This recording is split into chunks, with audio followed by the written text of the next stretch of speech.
સાહેબ ગાંઠોવાળી ખાંડ ખાધી છે, રેશન કાર્ડની, પામોલીન તેલ ખાધું છે, ઘરમાં 2 પ્રાઇમર્સ હોય, એક ડિબેટવાળો ને એક ધમાલિયો, એટલે નાડું કાપી કાપીને ડિબેટો ચડાવવાની, અને બીજો કોઈ મહેમાન આવે તો આમ પીન મારે તો ભમકો થાય.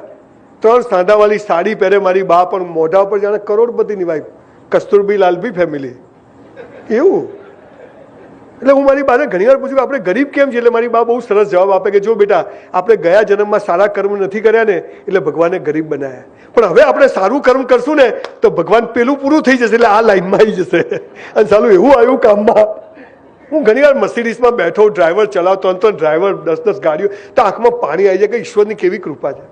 સાયકલ લઈને હું વેઇટરની જોબ કરવા જતો હતો 3 વર્ષ સુધી. See the grace of God. પણ હું ત્યારે પણ બેસ્ટ કરતો. ઘરમાં ટેબલ નહોતું તો મારી બાની લગ્નની પેટી ઉપર હું ચાદર ઢાંકી એનું ટેબલ બનાવી, ગ્લાસ ઉપર સિલ્વર ફોઇલ લગાવીને પેન સ્ટેન્ડ બનાવતો, મસ્ત જોઈએ.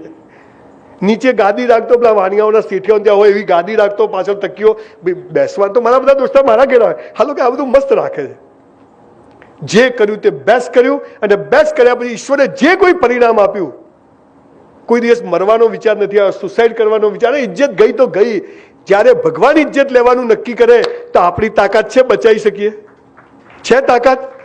તો એમાંય ખુશ. અરે લોકો ભાડમાં જાય, તેલ લેવા જાય લોકો, અને ચૂલામાં જાય સમાજ. કેમ કે જ્યારે પડે ને ત્યારે કોઈ ઊભું નથી રહેતું બોસ, આપણે ઊભા રહેવાનું. પણ મેદાન છોડીને ભાગવાનું થતું નથી. ઈશ્વર પર શ્રદ્ધા કે એને આ પણ કરાયું છે તો કંઈ યોગ્ય કરાયું હશે, અને કાં તો હું ખોટા રસ્તે છું તો ભગવાને મને ઠેકાણે લાવવા કર્યું છે, માટે દુઃખી થવાનું થતું નથી. ત્રીજી વાત જે કહેવા માટે હું આજે અહીંયા આવ્યો છું, જેના માટે મેં આટલા સેમિનાર કર્યા, સાહેબ 2250માંથી 2000 સેમિનાર ફ્રી કર્યા. પેટ્રોલના નથી લીધા, વિમાનની ટિકિટ નથી લીધી, આવવા જવાનું ભાડું નથી લીધું, હોટલનું નથી લીધું, અને અત્યારે 2 પૈસા લઉં છું તો એક સારા કામમાં વાપરું છું. અમારો ધંધો નથી, મારી ઓકાતથી વધારે આપ્યું છે. પણ આ જે ત્રીજી વાત છે ને સૌથી મહત્વની વાત છે, જેને સફળ થવું છે, ચહેરો હસતો રાખો છે. ત્રીજો ધર્મ શું છે ખબર છે? રોજ મા બાપને પગે લાગો, ગુજરી ગયા હોય તો ફોટાને લાગો. સાહેબ તમારામાંથી કેટલા લોકો લાગો? જસ્ટ રેઝ યોર હેન્ડ, ઈમાનદારીથી. 50%. Thank you. જે લોકો નથી લાગતા એને પ્રણામ કે તમે સાચું બોલ્યા. સાલા ઝુકેગા નહીં, પૈસા તો આપતા નહીં. આ દુનિયામાં માત્ર ને માત્ર મા બાપ જ ચાહે છે કે આપણી પ્રગતિ થાય, બાકી કોઈ ચાહતું નથી કે તમારી પ્રગતિ. બધા ઉલ્લુ બનાવે છે, બધા જ ઉલ્લુ બનાવે, અને એમને કોઈ સ્વાદ નથી બોસ. એક મા બાપ 4-5 છોકરાઓના પીછવાડા ધોઈને મોટા કરે, અને મોટા થયા પછી એ છોકરા એમ કે મમ્મી તને બોલતા નથી આવડતું, પપ્પા તમને બોલ, સાલાને પીછવાડામાં ગોળી મારી દેવી જોઈએ. હું તો મારો દીકરો છે એને કહું છું, ભાઈ જીવ્યું ત્યાં સુધી કશું મળશે નહીં, ધર્માદાય કરી નાખું, હે હકડો હેરજે, બાપાએ કશું આલ્યું નથી, આ જાતે જ ઊભું કર્યું છે. તમને કહું છું દીકરાઓને કશું આપશો નહીં, મને આપી દેજો, યુનિવર્સિટીમાં કામ આવશે. પૂછ સપૂતો તો ધન ક્યુ સંચય પૂત, એને બી let him enjoy the process. એને ખબર પડવા દો. મુંબઈમાં આવીને 1 રૂમના ઘરમાં ભાડે રહ્યા છીએ બેટા, સીધો 3 બેડરૂમનો ફ્લેટ, 6 કરોડનો ફ્લેટ, પપ્પા જોડે 2 ફ્લેટ છે, એક ઓફિસ છે, આપણે મજા છે. શનિવારે બિયર, રવિવારે ગોવા ચડ્ડી ફૂલવાળી સ્લીવલેસ, મજા. મા બાપથી મોટો કોઈ દેવ નથી, અને મા બાપથી મોટું પૂજનીય દુનિયામાં કોઈ નથી. સાહેબ મંદિર નથી જતો 25 વર્ષ થયા, સમજણો થયો ત્યારથી. પણ સવારે 5:30 વાગે કસરત કરવા જવું ને એટલે પેલા મારી બાના રૂમમાં જવું, ડોસીને પગે લાગવું, 2 પગે બિલકુલ સાક્ષાત ભગવાન માતાજીને, અને પછી દિવસ, અને અત્યારે રાત્રે 12 વાગે જવું, 2 વાગે પહેલા ડોસીને રૂમમાં જવું, એને પગે લાગવું, ભગવાન મારે તારું કોઈ કામ નથી દોસ્ત. જે મા બાપને ઝૂકે છે ને, દુનિયામાં કોઈના બાપની તાકાત નથી કે એને કોઈ ઝુકાઈ શકે બોસ. આ તમને ખબર નથી. અને એમાંય જો આપણા કારણે આપણા મા બાપની આંખમાં આંસુ આવી ગયા ને બોસ, લખી રાખજો આ બ્રાહ્મણના શબ્દો, નર્કમાં જગ્યા નહીં મળે. મા બાપ આપણે લઈ જાવ યાર, ચોકલેટ કિટકેટ 20 રૂપિયા લઈ જાવ ને ડોસી માટે, ખુદ ભાઈ ચમ લાવ્યો, ભાઈ મજા, આજે ધંધો થઈ ગયો, કોઈ થયું ના હોય. હું હમણાં એની માટે 6,000ના ચપ્પલ લઈ ગયો અમેરિકાથી. યાર મેં તું ડોસી માટે લઈ જઉં તો જોઈને મને કે બહુ મોંઘા છે. મેં તું 700 ના આયા, 6,000 તો કહેવાય નહીં. તો પણ કે ના મોંઘા લાગે. મેં તું ડિસ્કાઉન્ટ હતું પછી 470માં મળ્યા. તો કે હા તો બરાબર છે. ખાલી મા બાપ ચાહે છે કે મારો છોકરો છેતરાય નહીં, બાકી બધા જ છેતરમાં બેઠા છે, કરી જ નાખવા બેઠા છે. તમે 12 વાગે જશો તે પેલા પૂછે ભાઈ ખાધું? એટલે ડોસી 12 વાગે ખાધું જોઈએ. સાહેબ કદી દુઃખી કરશો નહીં, ગમે તે થાય. અને તમારા મેઇન હોલમાં મા બાપનો ફોટો હોવો જોઈએ, તમારી ઓફિસમાં મા બાપનો ફોટો હોવો જોઈએ. અને મંદિર ભગવાનની જ ચાલશે બોસ. ભગવાનના જે ફોટા તમે રાખો છો ને દુનિયાને બતાવવા રાખો છો, પણ મા બાપનો રાખજો. હું મારી પાસે મારી બાનું નામ લખાવું છું, સંજય મેનાબેન રાવલ. મારું ઓડિટોરિયમ છે તો મેનાબેન ઓડિટોરિયમ.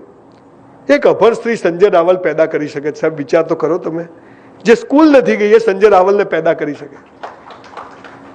આ મોબાઈલ બી રાખું છું, મારી બા જીવે છે, જે તાર ડોસી ગઈ તાર ફોન રાખવો જ નહીં, કોઈનું કામ જ નહીં. આપણે આ બેન સેમિનાર કરવો છે, હોશે ગમે ત્યાંથી છે લેન્ડલાઈન ઓફિસના નંબરો. ક્યાં છો ક્યાં છો? એટલે ઠોકાઈ જશે ભાઈ, હું છે આખો તમારો વાંક નથી, પણ સાલા સ્કૂલોમાં બધું ઊંધું ભણાયું છે. ભારત મારો દેશ છે, બધા ભારતીયો મારા ભાઈ બહેન. લગ્ન કરવા પાકિસ્તાન જવાનું? હું જો ગુજરાતનો સીએમ થયો ને, થવાનો જ છું, નક્કી છે. હાલા ધ્યેય ઊંચો રાખવો. તો પેલું પ્રતિજ્ઞાપત્ર કાઢીને પેલું લાવવું છે, ભૂલો ભલે બીજું બધું, મા બાપને ભૂલશો નહીં, અગણિત છે ઉપકાર એના, એને વિસરશો નહીં. સાહેબ કારણ વગર ડોસી ડોસા માટે કંઈક લઈ જાઓ બોસ, ચપ્પલ ધોતિયું શર્ટ બટ 10 એમને 5-10 હજાર બહુ થઈ ગયા વર્ષે.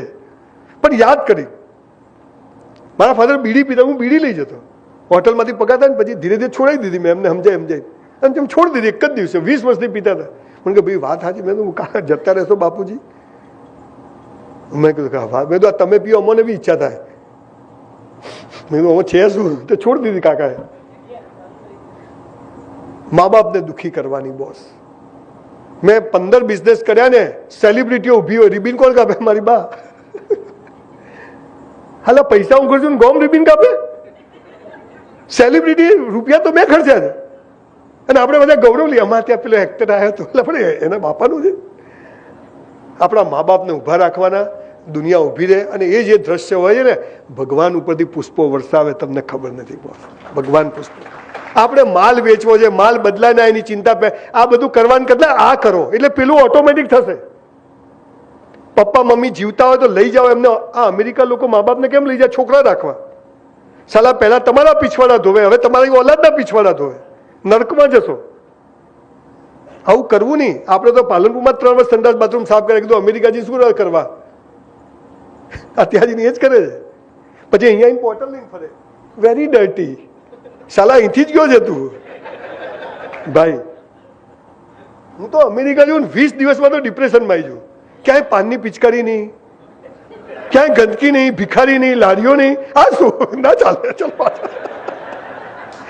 જેવી છે મારી માં છે ભાઈ, જેવી છે. એટલે માતૃભાષા, અંગ્રેજીનો બહુ વેમ રાખવો નહીં. અંગ્રેજી ભાષા છે, હોશિયારી નથી. ગમે તેવું કૂતરું પાછળ પડે તો હેડ હેડ આવે કે ગો ગો આવે? ગો ગો આવે. પેલા ધોળિયાને ગુજરાતી ના આવડે, આપણે અંગ્રેજી ના આવડે, બે હરખા. પણ ભાઈ જે અંગ્રેજી તો દાટ વાળ્યો છે. અને એમાં આપણી ગુજરાતી મમ્મીઓ તો જે બોલે,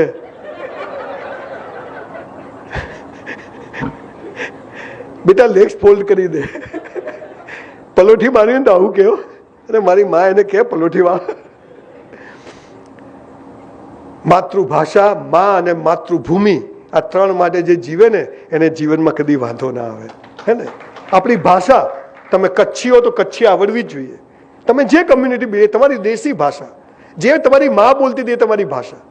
બીજી 10 ભાષા શીખો, એમાં કંઈ વાંધો નથી. એટલે મા બાપને દુઃખી કરવાની, અને મા બાપને પગે ના લાગો તો તમારી ઈચ્છા, પણ એવું કોઈ કામ નહીં કરવું કે આપણા મા બાપને કોઈને પગે પડવા જવું પડે. એવું કામ કરવું નહીં કોઈ, ગમે તે. આજે આપણે ફાર્મામાં એક આવો ઠરાવ કરીએ. આજે કરીએ સાહેબ એક ઠરાવ કે આજથી આપણે બધા જ આપણા મા બાપને પગે લાગીશું. અથવા ગુજરી ગયા હોય તો ફોટા, તમારા છોકરાઓને કહેતા નહીં, તમે ખાલી લાગજો. એ તમને લાગશે. કહેવાની જરૂર નથી, આ પ્રોસેસ છે. Action speaks louder than word. અચ્છા, સાસુ સસરા નહીં લાગવાનું, તું મારા પપ્પાને લાગ, મારા પપ્પાને કોણ લાગશે? ના, એ નહીં થાય સંજયભાઈ. एक भाई तो उभा થઈ ગયા, वो नहीं होगा. अरे पर मैं तो पर तुमने बोला ना कि सबको करना है, गुस्से થઈ ગયો માણસ. મેં તો તમને એક સારી વાઇફ તો, હા કે વો બાત તો મેં એટલે લાગ ને ભાઈ. જુઓ, હપસીઓ હોય ને એ કાળા ભગવાન બનાવે, આપણે ધોળા બનાવે.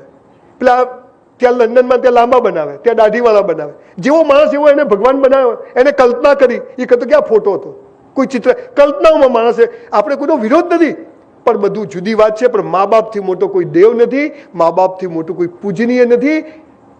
તમે અમેરિકા જાઓ ને, કોઈ ધોલિયાને પૂછો ને, તેના ફેમિલી 3-4 છોકરા હોય તો આપણે કહીએ કે આ કોણ છે? This is my second wife, third husband daughter. બધું બોલ લખવા દેજે. અને આપણે તો 5 આપણા. હે ને? આ સારી તાકાત હતી. એટલે મા બાપથી મોટો દેવ. જો તમારે સક્સેસ થવું છે ધંધામાં, ચડાવ ઉતાર આવશે પણ તમે થાકશો નહીં. થોડી વાર ડોસા ડોસી જોડે બેસશો ને, મજા આવી જશે. એમને સામે નહીં બોલે. જે ગાડા છે, મારી બા એટલા સવાલ પૂછે, ગાણો થઈ જાય માણસ. ક્યાં જાય છે? તૈયારથી નીકળ્યું એટલે એની મસ્ત ચેર છે હોલમાં જ.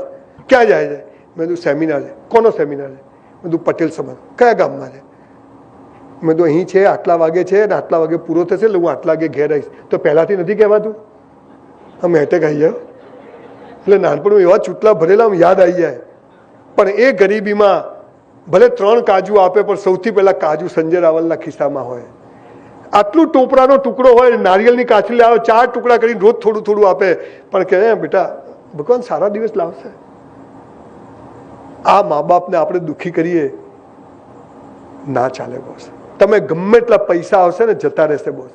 આ મુકાભાઈ બધા કેવા કોકિલાબેન ને લઈ લઈને ફરે છે, સમજી ગયા છે કે આ જ છે. સૌજીભાઈ ધોળકિયા બધા એમના પપ્પા માળા કદા હાથે જ હોય કે પાવર હાઉસ આ જ છે. સમજી જજો. ચોથી વાત, થોડી ગાડી ભગાવું છું, ઘડિયાળ ચાલે છે સકારસટ. મેં 3000 લોકોને સુસાઇડ કરતા બચાયા. એમાંથી 2500 લોકો કયા ખબર છે? પેલીએ ના પાડી. એમાં લગ્ન કરેલા પણ આવી ગયા. ક્રોસ કનેક્શન હોય, લગ્નેતર સંબંધો હોય, ખબર પડી જાય, પછી આગળ સાંકડી શેરી થાય, ફસાય. સૌથી વધારે અત્યારે લગ્નેતર સંબંધો અને યુવાનોમાં લવ મેરેજના પ્રશ્નો ઊભા થયા છે. હવે ચોથી વાત શું છે જીવન જીવવાની સૌથી મહત્વની વાત, જે તમામ ધર્મ પુસ્તકોમાં લખી છે કે હે મનુષ્ય, તારા જન્મ સમયે તારો જીવન સાથી મેં નક્કી કરીને રાખ્યો છે. કૌંસમાં ફાફા મારવા નહીં. યુ નો ફાફા મારવા? ક્યાં છો? તમને મા બાપ નક્કી કરવાનો અધિકાર છે, તમને ભાઈ બહેન નક્કી કરવાનો અધિકાર છે, તો તમને જીવન સાથી પણ નક્કી કરવાનો અધિકાર ઈશ્વરે આપ્યો. મા બાપ બદલી શકાય, ભાઈ બહેન બદલી શકાય, તો જીવન સાથી પણ બદલી શકાય નહીં. અને જો બદલ્યો તો બીજા જન્મમાં એ જ મળશે. પેલી બબાલો તો પતાવવી પડે ને. પેલા જે ઝઘડા છોડીને તમે છૂટું કર્યું હોય